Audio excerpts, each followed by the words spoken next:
আসসালামু আলাইকুম। কেমন আছেন সবাই?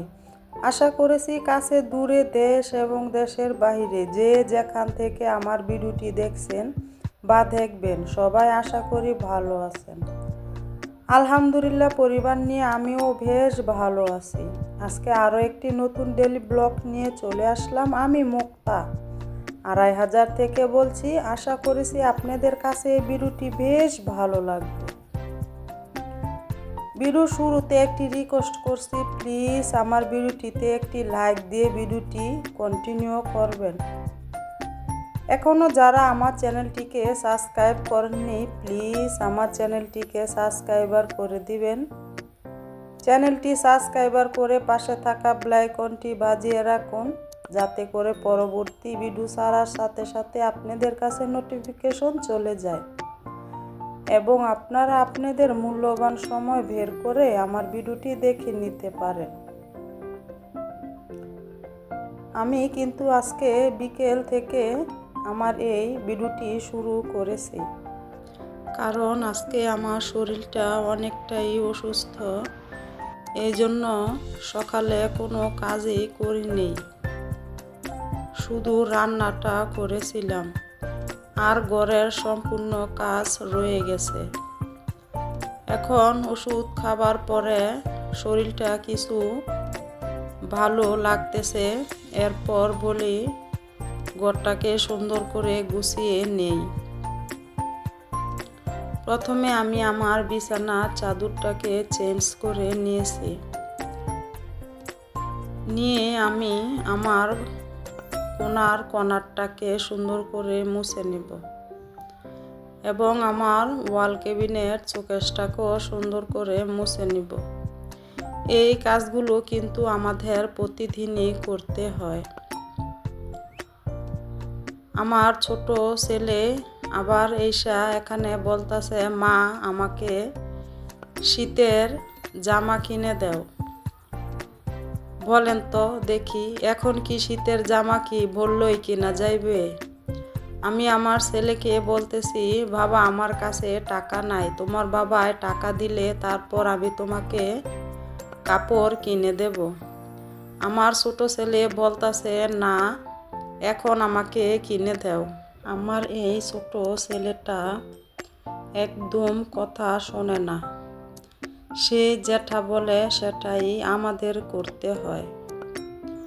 এরপর আমাকে বলতেছে, মা আমার ভাইয়াই তো শীতের জামা পরেছে, মানে আমার ছোট দেবরের ছেলে শীতের জামা পরেছে। ওই জামা দেখে আইসা ও আমাকে বলতেছে। আমি বললাম, আচ্ছা বাবা তুমি দাঁড়াও, তোমার ভাইয়ের আগের কিছু ছোট শীতের জামা রয়েছে, দেখি তো এগুলো তোমার লাগবে কিনা। এরপর আমি যাই গিয়ে আমার ওয়ার্ডরোবের ড্রয়ারে দেখি এই জামাগুলো আমার ছেলের লাগবে। এই শীতের গেঞ্জিগুলো কিন্তু আমার বড় ছেলের। আমার বড় ছেলে যখন 6 বছর ছিল তখন তাকে এই গেঞ্জিগুলো আমি কিনে দিয়েছিলাম। সে কয়দিন ব্যবহার করে আর পরে নাই, এজন্য আমি সুন্দর করে ধুয়ে রেখে দিছি। এখন আমি বের করে নিয়েছি, দেখি না এই জামাগুলো আমার ছোট ছেলে পরতে পারবে, তার শরীরে লাগবে এই জামাগুলো। আমি তাকে কিন্তু অলরেডি একটি জামা পরিয়ে দিয়েছি।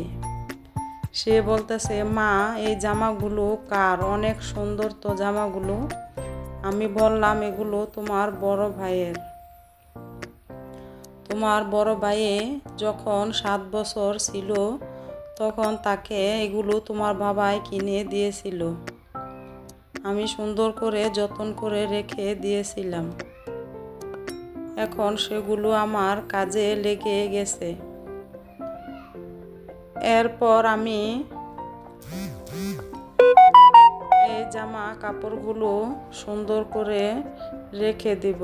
এই যে দেখেন জামাগুলো দেখতে কিন্তু দেখা যায় যে এখন মনে হয় কিনে নিয়ে এসেছি, কিন্তু না, প্রায় জামাগুলো 4 বছর আগের জামা, যখন আমার বড় ছেলে 7 বছর ছিল।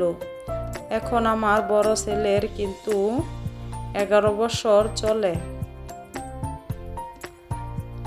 এরপর আমি এই সাইডে এসে বিছানা চাদরটা সুন্দর করে ঝেড়ে নিয়েছি। আমার ছোট ছেলে অনেক ময়লা করে ফেলেছিল। তারপর আমি সুন্দর করে ঘরটাকে গুছিয়ে নেব। ঘরটা গুছানো হলে আমি দেখেন এই কোণার মধ্যে কিন্তু একটি কাপড় রাখার অ্যাঙ্কার লাগিয়ে নিয়েছি, যাতে করে আমার ছোট ছেলের এই জামা কাপড়গুলো রাখা যায়।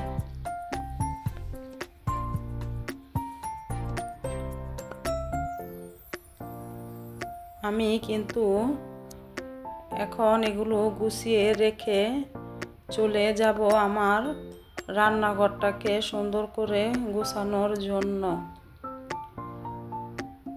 আমি কিন্তু ঘরের কোনো কাজই এখনো করিনি। এর মধ্যে আপনাদের ভাইয়ায় কিছু বাজার সদাই করে নিয়ে এসেছে। এই যে দেখেন এই পেয়ারাগুলো কত টাটকা দেখানো যাচ্ছে, যেমন দেখে মনে হয় এখন গাছ থেকে পেড়ে নিয়ে এসেছে। আর আমার ছোট ছেলের জন্য কিছু নুডলস কিনে নিয়ে এসেছে। আমার ছোট ছেলে নুডলসটা খুবই পছন্দ করে। সে কিন্তু এই নুডলসগুলো কাঁচাই খেতে অনেক পছন্দ করে। আরও কিছু নিয়ে এসেছে ডাল ভাজা, রুটি, কেক, বিস্কিট। এদের চকলেটগুলো আমার ছোট ছেলের জন্য নিয়ে এসেছে। আমাদের বাসার পাশেই কিন্তু একটি দোকান আছে। আমার ছোট ছেলে কিছুক্ষণ পরে পরে এসে বলে, মা আমাকে টাকা দাও, মা আমাকে টাকা দাও। সবসময় তো আর টাকা থাকে না সাথে, এজন্য তার বাবাকে বলে ঘরের মধ্যে কিছু চকলেট কিনে নিয়ে আসে। এখন সুন্দর করে বক্সগুলো আমি জায়গায় রেখে দেব। আর এক প্যাকেট বিস্কুট আমি সুন্দর করে বক্সে রেখে দেব। এরপর চলে আসলাম আমি আমার রান্নাঘরে। রান্নাঘরটাকে সুন্দর করে গুছিয়ে নেব।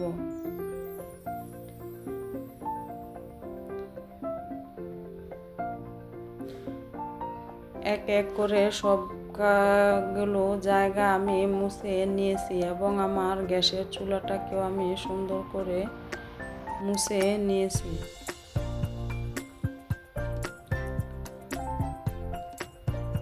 মোছা হয়ে গেলে আমি ঘরটাকে ঝাড়ু দিয়ে সুন্দর করে মুছে নিব। আপনাদের ভাইয়া আবার বলতেছে তাকে নুডলস রান্না করা দেওয়ার জন্য। আমি বলতাছি তুমি একটু বসো, আমি ঘরটা ঝাড়ু দিয়ে নেই। সে বলল আচ্ছা ঠিক আছে।